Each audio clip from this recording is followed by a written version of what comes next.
Hi guys, welcome back to the Jedi Knight of the Woods channel.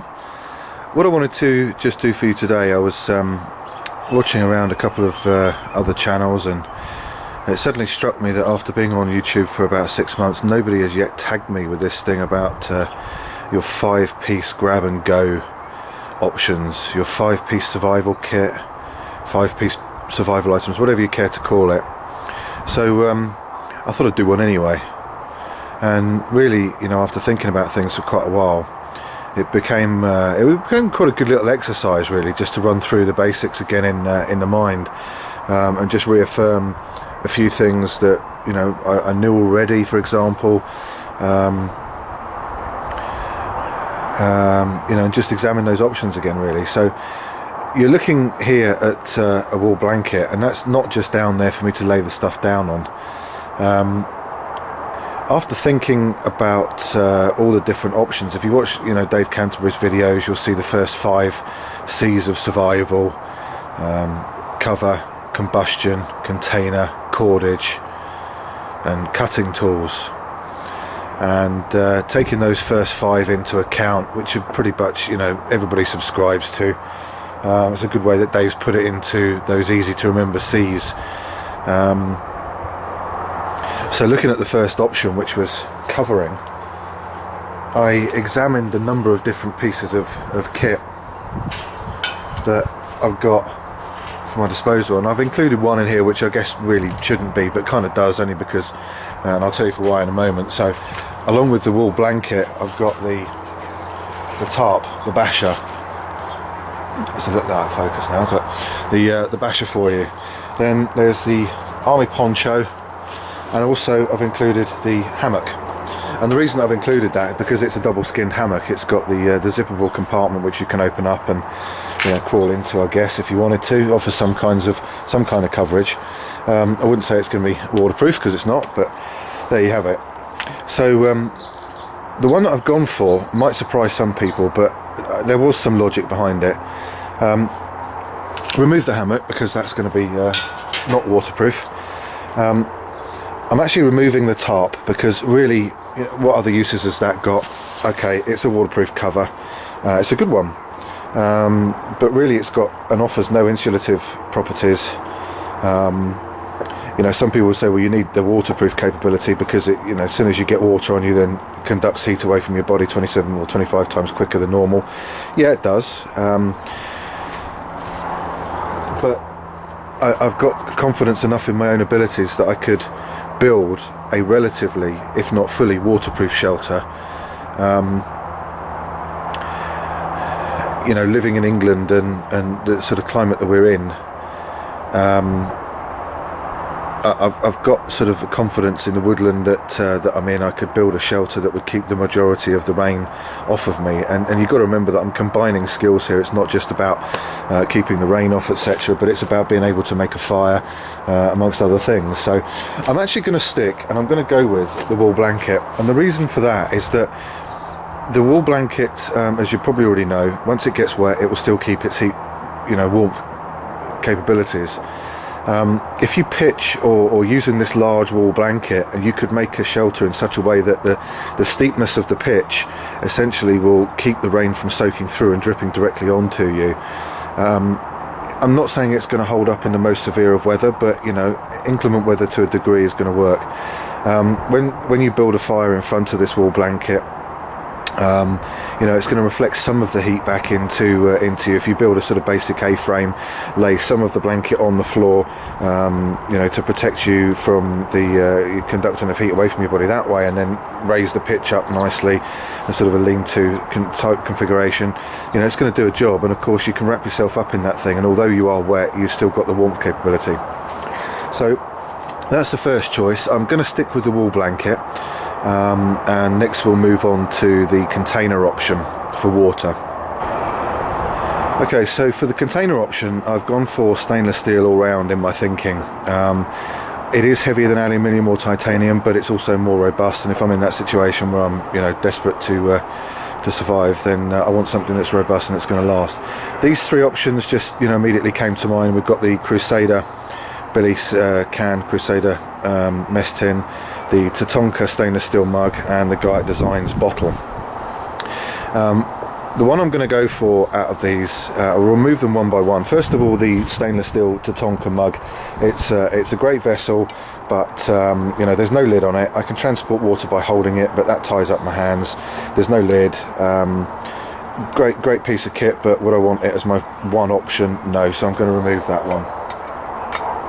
The next one I'm going to remove is going to be the mess tins. Although I was thinking about this one, although it does have a lid, it offers me essentially a plate, a frying pan. The unit is not totally sealed, so although I could transport wild edibles in there, I could transport water in it, again it would leak. So I'm going to go with the Guyot Designs stainless steel bottle for my option for a container. The reason for that, it's got a good capacity. I can boil water in there, I can eat food from it, it's got a sealable lid, it's not going to leak. If I need to travel over distance, then this thing will keep the water nicely for me. So that's going to be the next option, and I'll just leave that on top of the blanket for you there.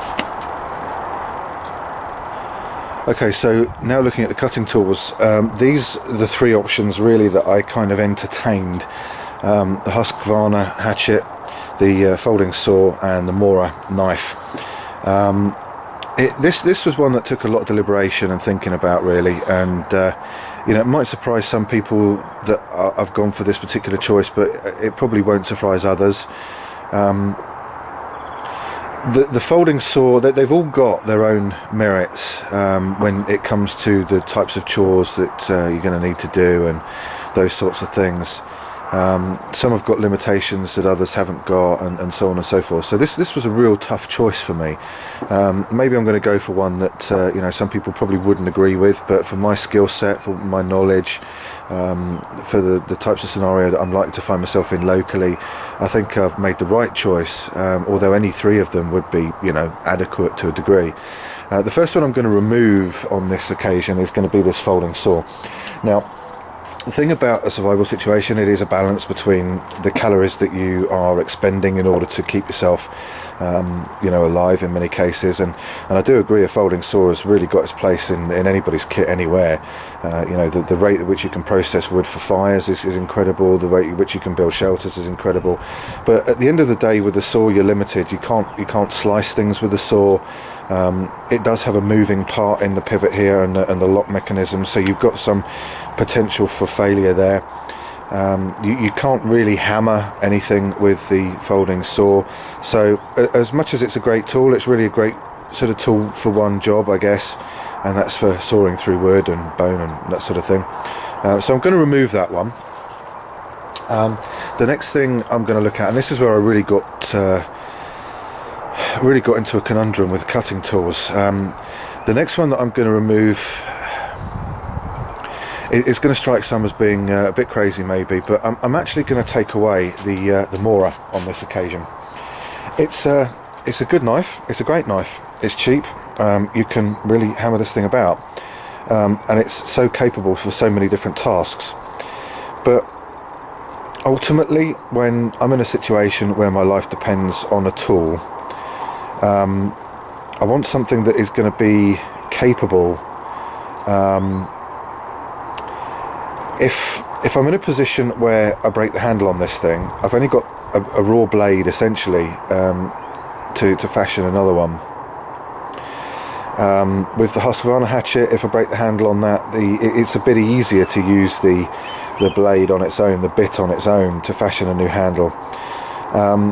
The hatchet is a bit more robust. I can chop logs with it, I can split, I can batten with it, as I can with this. I can do fine carving with this. I can do fine carving with the Husqvarna hatchet. Maybe not as fine with this, but you know, at the end of the day, I'm not going for absolute perfection in a survival situation. So on this occasion, I'm going to remove this thing. I know the Husqvarna hatchet has got the weight issue there, but you know, ultimately I feel that the pole on the back is useful for hammering. If I'm building a shelter, I can sharpen the sticks to hammer into the ground for a more robust shelter. The edge is as good as a knife. I keep the edge on my hatchet exceptionally sharp. It's not dull. I haven't got anything to worry about there. I know how to use the thing to its most efficient capabilities. It's not that it's in the hands of a novice, so I can get through wood nicely. To be honest, I'm not going to worry too much about processing wood into small chunks. If I need a fire to keep me warm, then it's going to be the length of my body, you know, a 6-foot long fire to keep me warm in the night anyway, so I'm not that worried about chopping through logs and making nice little manageable pieces. So I'm going to remove the mauler on this occasion, and that's left us with the hatchet. So going on to item number 4, we'll look at the, and these are in no particular order, guys, so don't think that these are my priorities. They're not, it's just what I'm picking up. So we'll look at the combustion side next. Okay, so onto the combustion side. This one is going to be fairly simple, I think. Not really an awful lot of debate over this one. First and foremost, the matches will be removed. Limited capabilities there. If they get wet, they're useless. They're out. Next thing, again, I think it's fairly obvious. If you know what you're doing with these bits of kit, then really the lighter needs to be removed. It's good for, you know, however many clicks. There's still moving parts on it, and you know, it's open to failure. So that one's coming out nice and quick and simple on this one, guys. The fire still wins every time for me, so we'll place that one next to that. I can always strike off the hatchet there as well. That's not too much of a problem, and you know, flint, other sharp objects will fire up from that. So used in wet conditions, absolutely no doubt about it. Fire is one of the top of the priorities on my list, for morale, for warmth, for cooking, for boiling water. There's no contest. So next thing we'll look at is going to be the cordage side of things. Okay guys, so onto the cordage side. Really, again, no contest here. I was entertaining something like jute twine, or even maybe some sort of copper wire or some type of wire in place of the paracord, and don't blame me for doing that. I mean, you know, I've just taken the process to reevaluate everything again and just look at the different options and just reaffirm everything, and it kind of came down to these two possibilities. Really, again, when you look at the smaller sort of mini paracord or bank line as opposed to the larger paracord there, I think pretty much every time I'm going to take the larger style paracord. This bank line has got its uses. It's good for little fine bindings and that sort of thing, but really for shelter building, for load carrying, you know, anything along those lines. And the larger gauge paracord, the 7-strand paracord, really wins every time. So again, fairly quick and simple on that one. Let's remove the bank line, and that leaves me with the five pieces that ultimately I would look to take with me in the categories that we've been through again. And again, that's cover, container, cordage, combustion and cutting, to use Dave Canterbury's 5 C's. I'll go along with that because a lot of people are looking at his channel. So there you go, guys. I hope you sort of take some food for thought, looking at your own tools and equipment as to, you know, what you might consider putting in those different categories. Really, this is just an exercise that I've gone through. I'm going to have more kit than this on me all the time, but it's not just about kit. That's the main thing. What this sort of reaffirms to me again is it's about the knowledge, and I'm pretty confident that with these materials that I've got at my disposal, you know, a survival situation is not going to be particularly pretty, but you know, I know with these tools and my skill sets that I've got, I could live pretty happily, I think, you know, for a good few days, weeks, you know, until I'm in a position where I'm either found, discovered, rescued, so on and so forth. My shelter building capabilities are right up there. I'll make sure that I'm, you know, able and capable of making myself a shelter of some description.